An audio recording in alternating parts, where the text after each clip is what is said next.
लोकसभा चुनाव के छठे चरण के लिए 25 मई यानी कि आज वोटिंग जारी है। इस चरण में 6 राज्यों और केंद्र शासित प्रदेशों की 58 सीटों पर मतदान हो रहा है। दिल्ली की सभी 7 सीटों पर भी आज ही मतदान हो रहा है। अब तक 5 चरणों में कुल 543 सीटों में 428 सीटों पर मतदान हो चुका है। इससे पहले 5वें चरण में 62.2% मतदान दर्ज किया गया था। इसी बीच चुनाव आयोग के वोटिंग परसेंटेज को लेकर बवाल की स्थिति है। डेटा फॉर्म 17C को लेकर बवाल मचा हुआ है। विपक्ष और कुछ एनजीओ का आरोप है कि वोटिंग का डाटा देर से जारी करने पर चुनाव आयोग पर संदेह बढ़ रहा है। आरोप है कि चुनाव आयोग जानबूझकर डेटा में हेरफेर कर रहा है। जाहिर है कि ऐसे आरोपों से ईवीएम से होने वाले चुनावों में पब्लिक का भरोसा घटेगा।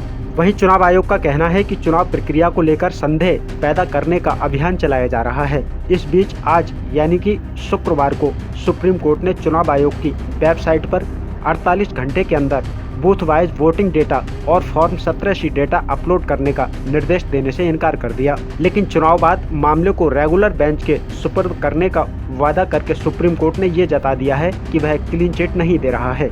यानी ये तय हो गया है कि चुनाव रिजल्ट आने के बाद भारतीय राजनीति में बवंडर मचना तय है। उधर टीएमसी नेता महुआ मोइत्रा, कांग्रेस नेता पवन खेड़ा और NGO association for democratic reform यानी एडीआर ने ये याचिका लगाई थी।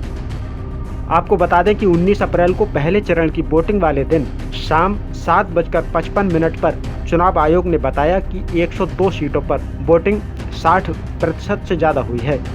इसी तरह 26 अप्रैल को दूसरे चरण की वोटिंग के बाद रात 9 बजे बताया कि 60.96% वोटिंग हुई है।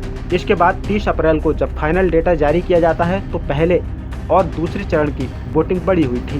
पहले चरण में 66.14% वोटिंग हुई तो दूसरे चरण में 66.71% वोटिंग होने की बात कही गई।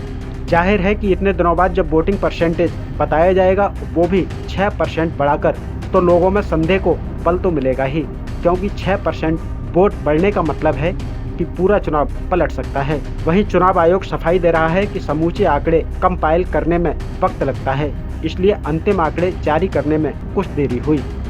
फिलहाल इस खबर में इतना ही। बाकी अपडेट के लिए बने रहिए न्यूज़ टाइम के साथ।